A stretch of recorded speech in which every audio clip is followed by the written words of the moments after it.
I'm also on Instagram. Sharmishta09 is my handle. Don't forget to follow me on Instagram. Today the video vibe is nice. Done? No? तो यही बोलना था पहले. Something I said. Anyway. Okay? In Ireland's work in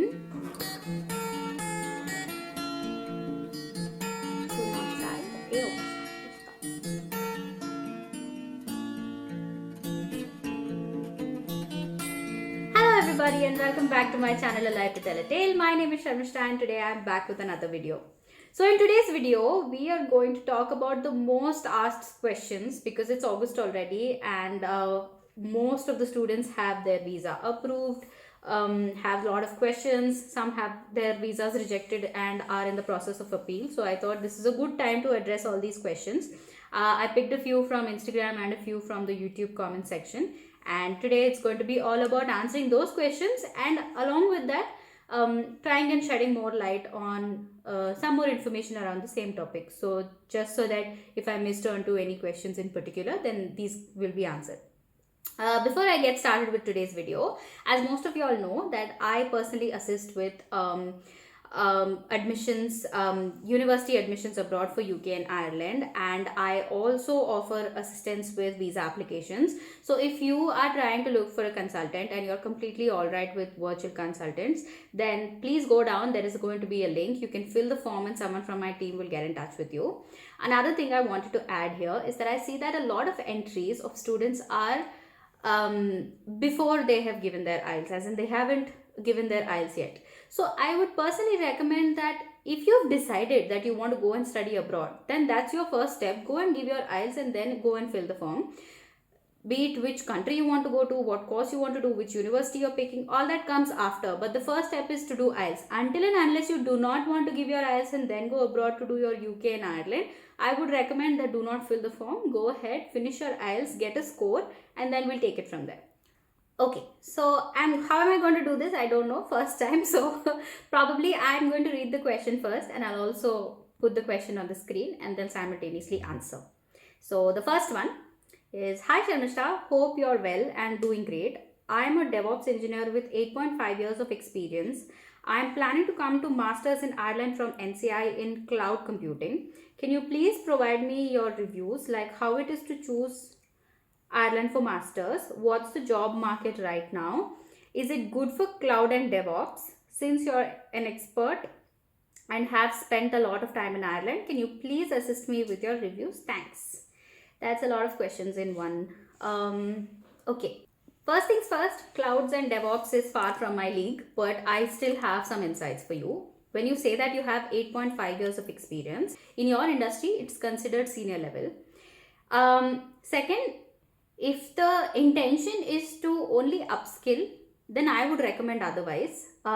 If you only want to upskill and try and grow in your career, then might as well invest in online courses or certifications or switch jobs to increase your pay and your position, rather than investing a lot of money and a career break and all your time into applying for masters in another country. Secondly, you're saying NCI and cloud computing. NCI is not a university, it's a college, and I don't think it's worth it until and unless you go ahead for this if you are looking for a classroom experience where you're looking to allow yourself that break of 1 year where you move to another country, attend classes, learn from professors or do your assignments. If that's the experience you're looking for, then I think go ahead for it.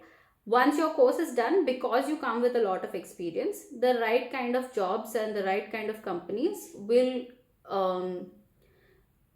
employ you and it shouldn't be a struggle after that. But if you ask me, my personal recommendation would be that you switch jobs and switch companies in order to upskill and grow in terms of position and pay, rather than opting for doing your masters altogether in a different country, because you have a lot of work experience and you have a unique skill set that is never going to go down on demand.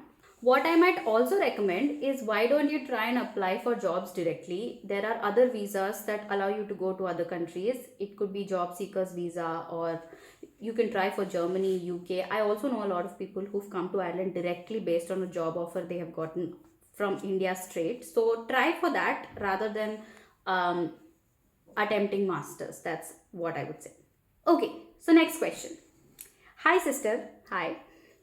I just wanted to know, can I visit my home country for an emergency issue more than 90 days? I am currently holding stamp 2 visa. Kindly reply, thank you. So we all know the rule that being out of the country for more than 90 days does not work. You have to, if you step out, then you have to be back within 90 days, or else it's going to be difficult when you're re-entering the country. It's in exceptional cases, like when people had gone home to India in the middle of the pandemic and they couldn't come back, those exceptions were made. Or in certain cases, if there's a medical emergency or any other extremely important situation where you could not do anything but have to stay back in your country, is when the exceptions are made. But in such cases, whenever you're returning back to the country, make sure that you have accumulated enough proof to tell them why you were out and why did you not make it back in time. I think that should be solving your problem. Also, I'd like to add that make sure if you're stepping out of the country, you have enough time in hand before your IRP expires. Because if you're going to be out of the country for 90 days or more, and by the time you return, if your IRP is close to expiry or expired, then it's going to get very difficult for you to navigate through the whole process of renewing your ID card, giving your proofs for why you were out, and all these things can be a hassle. So try and have enough buffer in hand. Next question. Hello sister. I want to know, I have 2 years experience and next year I will either go to Germany or Ireland for business program. So can you suggest me, after having 3 years of experience, where should I move? So since I do not know a lot about the field you come from, I will only be able to help you so much. It would be great to have a little more detail. But what I can say is, which country you pick, a lot of factors can help you decide which country you pick. So just for starters, what I can tell you is, I'll give you one advantage and one disadvantage of picking either Germany or Ireland. And of course the discussion is endless, but I'll try and give you. So for Germany, you have to make the effort to learn the language. That's yet another way to get an admission in a university there or get your visa approved. And an advantage would be that a lot of universities in Germany do scholarships. So on the other hand, for Ireland, Ireland is the only English speaking country in the whole of Europe. So if you give your IELTS, then you're good to go. You don't have to learn a new language altogether to get your admission or visa. And the disadvantage with Ireland would be that if you're not skilled enough and you don't have enough work experience, then it's going to be very hard to land on a job once your master's course is done. So this is just one of the very many factors that can determine which country you should go for. So I'd say that make a decision based on all such factors, based on your financial position. Are you ready to learn a new language? Some people are completely open to it. Then you have, if you think that 3 years is enough experience as compared to somebody who's a fresher, then go for it. Pick a country based on that, based on also your skills. I think when you apply for universities, some people also can take a hand at applying for both the countries, and then whichever you end up getting in your hand, you can eventually pick from. Also, these are all very minor factors. Of course, there are larger things that you might have to look at. So whenever you're making the decision, make sure that you're taking all kinds of factors under consideration. Next question. This is a very long one. Hello Sharmishta ma'am, I am student from India and I have gotten into both TCD and UCD, that's Trinity and University College Dublin, for economics, mathematics and statistics. I was wondering if you could tell me which university is considered more prestigious in Ireland. Also, my main concern with TCD is that it does not provide any internships like UCD does.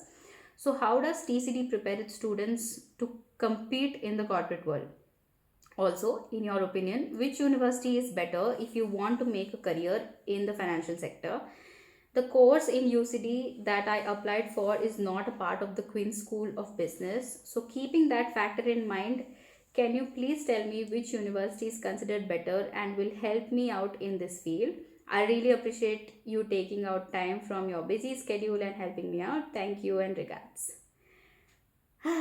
So, first thing I'd like to say is congratulations, you've made it to Ireland's two top universities. It's a good problem to have. Second, I'd really like to tell everybody who's watching this that when you're done with your course and actually applying for jobs, nobody really cares which university you're coming from. Whenever I'm in the middle of my job applications process, and when I see the requirements, it says that a master's course of whatever the skill is or equivalent. It never says master's course from this particular university or equivalent. So it can be an additional point of brag when you're selling yourself to somebody, but it's never going to be the deal breaker when you're applying for jobs or when you're interviewing. So that's one point. Now, to answer your question as to which one to pick, the easiest way to start this evaluation is what are you getting for the money you're paying. Of course, there's going to be a difference in the fee that you're going to pay to either of these universities. So try and sit and evaluate what you're getting for that money. Simply say, just to put it in simple words, value for every buck, right? Trinity any day ranks higher than UCD. We all know that. But it also bottoms down to how much you're willing to spend on your education. What is your expectation out of a university and a course? Are you expecting an internship towards the end of the course, or are you looking for are you not looking at internships, but what kind of resources are offered by a university when you're studying along with them, be it student consultation, your resume reviewing, any other resource that a university could possibly offer. So start your evaluation from there. We all know there's no debate. First stands Trinity and then UCD, but it again bottoms down to a lot more other factors like I just mentioned. So maybe you can start from there and then move on to talking to people like you've spoken to me. I think the better idea is to also get in touch with people who have been in the same situation or who have studied out of these universities around these same courses. So I think they'll be able to give you a better idea. I hope that answers the question. Okay, next question. Hello. I saw your post on UCD. I'm starting this year. I was hoping if you can give me recommendations on dress code. I also gonna do masters in marketing. Oh, perfect. Dress code. Now there is no hard and fast rule as to this is what you're supposed to wear or this is what you're not supposed to wear. In my personal experience, I have walked into rooms where I have seen people wear all kinds of clothes. People have come in casuals, people have come in smart casuals, people have worn blazers, like extremely professionally dressed students. So there's no rule as such, but if I had to personally recommend, I would say go with smart casuals. First things first, I know for a fact that once the winter begins and when you start wearing your all-purpose jackets, then what you wear inside doesn't matter at all. But dress to impress. I think when you attend your onboarding session on your first day or even the first 2-3 days of yours at the university, you try and get an understanding of what your room looks like, what people are wearing, what is expected out of you. You don't want to be underdressed, nor do you want to be overdressed. You don't want to look like somebody who is absolutely lazy and has put absolutely no effort into playing the part that you are a student at a business school here to study and make a living out of it after it. So stick to smart casuals. I'd also like to add that if there is any particular day at your university or when you're giving your interviews in the future, if you're expected to dress a certain way, then you will get the memo and they will tell you in clear words if you're expected to dress a certain way. Otherwise, I think you should be absolutely not bothered by it. Don't be underdressed, don't be overdressed, so stick to smart casuals. Okay, next question. There are two. The same guy asked for two questions. Hey, the fee has to be paid even before you apply for the visa? And the second one, hey, how is the part-time job market there? Do they accept Indian students? Is it saturated like Canada? Okay, so I'll answer the first one first. The fee has to be paid even before you apply for the visa. Yes. Once you get your offer letter, you're expected to pay a certain amount of fee. Usually it's for 1 semester before you apply for your visa. But just in order to solidify your case, just in order to put your appeal, put a stronger appeal when you're applying for your visa, it's best that you pay your fees fully. Okay. Second question, part-time job market, is it saturated like Canada? Part-time job market in Ireland right now is definitely not the way it used to be at least 2 3 years ago. 2 3 years ago, barely Indian people would be hired, or international students for that matter, would be hired at part-time jobs. But now it has become way more better. I see people hired in all these mainstream places, be it at the malls, be it at your McDonald's, KFC, Subway, all these clothing stores, be it Zara, H&M, Pull and Bear. Everywhere I see, I am able to spot an Indian in comparison to what it used to be before. But at the same time, I wouldn't say that it's not saturated. It's not going to be very easy to land on a part-time job until and unless you have the right contacts, until and unless you know someone who can pull you in, and until and unless you know the right ways to apply for part-time jobs. If you're sitting at home and applying online, it might not work as much as it does when you're out in the streets distributing your CV and asking people to call you if they are in need of someone. So I'd say it's not saturated, but it's not easy either. Okay, next question. Hello, can you suggest a laptop for MSc in fintech courses in University of Galway? First things first, any electronic item, don't wait for the time when you land here so that you can buy here. Foreign में अच्छा मिलता है, ऐसा नहीं है. In Europe, gadgets are very expensive. So any day, any gadget, I'd recommend you buy it in India before you get here. It could be your laptop, it could be your phone, your Bluetooth speaker, your iPad, whatever it is, all electronics, buy it in India before you get here. Second, in terms of a particular recommendation, there's nothing in specific that I'd say apart from something that can do the job for you. All you have to do is do your assignments. So any laptop that can help you do your assignments without any problem, there's not going to be any hardcore coding that is expected out of you. Even in classes for that matter, I have had fellow students who would come to the class with their iPads and the pencil, or these foldable keyboards that would do the job really. Nobody's going to expect you to have a laptop in class. As long as you're paying attention and making your notes, you could be in a book with a pencil or a pen also. Yeah, so just get a laptop that does the job. There's no specification as such. And for those who already have a laptop, just get that. I don't think there is any need for you to invest in a brand new laptop just because you're doing your masters. Anything that does the job, as simple as that. Okay, I think we're close to the end. How much time it usually takes for appeal response to come from embassy? So I'm assuming that when you say appeal, this is going to be the appeal after rejection. If you already received a rejection, your visa has been rejected and you're appealing, then on the website it says 2 calendar months. But in most cases, they also, people who are evaluating your appeal also keep in mind your joining date. So say for example, your joining is 1st September and you've appealed around 1st August, then they're going to keep that in mind and evaluate your profile. However, don't keep high hopes. If there's not enough time in hand and they are not responding, then I think you'll end up losing 70 days of your first few days of college. So I think immediately, as soon as you receive your rejection letter, appeal as soon as you can. Don't waste a lot of time.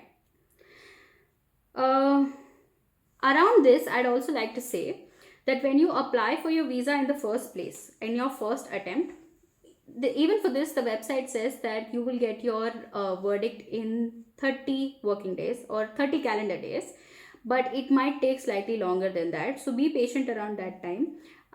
Also for people who receive a rejection, I just got a question the other day. So for those of you who know, every week, twice, there is a list that comes out where your number is going to be listed or not. And I received a question from this guy who said that I checked on the list and my visa has been rejected. I don't have my passport and I don't know why my visa has been rejected. So for these kind of people, let me tell you that the day you get your passport, that's going to be delivered in an envelope to your place, or if you're going to collect it, then that is going to come with a letter a refusal letter that has everything in detail. It can be anywhere between 5 points to 7 points or even more based on the reasons of rejection. I made a video of my visa rejection story. I'm literally reading out every single reason for my visa rejection from my visa rejection letter. So I'd highly recommend you to go and check that out. So for those of y'all who've checked it on the list and have seen that it has been rejected, don't worry, you're going to get an in-depth explanation of why your visa has been rejected. And I would personally recommend that go through each point mentioned on that rejection letter and make sure that you're validating it with proof when you're appealing for your visa all over again. Okay, I think this is the last question.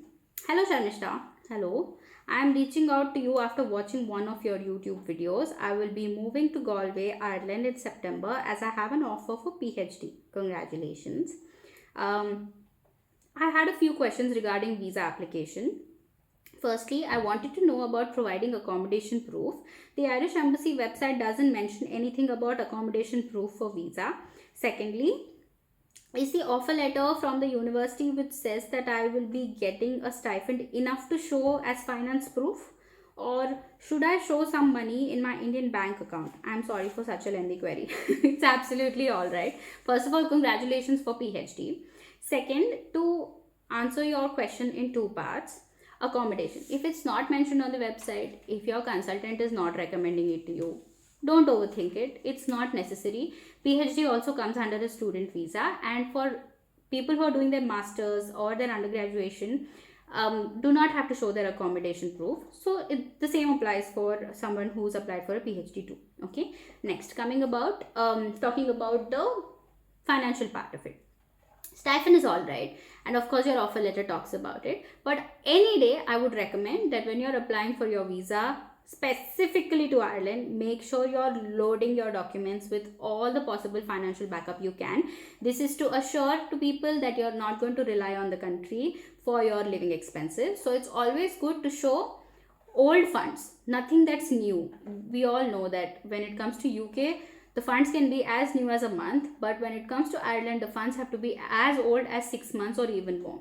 So show older funds in your account just for safety, just to assure to the person who's reviewing your application that you're not going to rely on your country. Apart from the stipend, you also have backup money just in case you need it. If your course is not fully based on scholarship, if you're going to pay the fee and you have taken any sort of a loan from your bank, then your job is easier. Just provide the bank loan details. There are some people who are asking me if it's a good idea to apply right now. It's already August and I wouldn't recommend it. You don't want to do all these things in a hurry. Do not compromise. All the admissions might have been closed by now, and whatever is left, I don't think you should just buy into it for the sake of doing your masters this year. Give it time, start prepping. There's another intake soon. Jan intake is also around the corner, so you can probably start applying for these courses from now instead of aiming at September, which is a very bad idea if you want to do it. That is all for today, guys. I hope I could kind of cover everything under one umbrella in terms of all the questions that I get asked. Most questions are around these same lines. I will try and do videos around these most asked questions more often. But I hope these have answered your questions. If there is anything that you think I missed out on, or if there is anything that you think you'd want me to elaborate on, then please drop a comment in the comment section below. I'd be happy to help.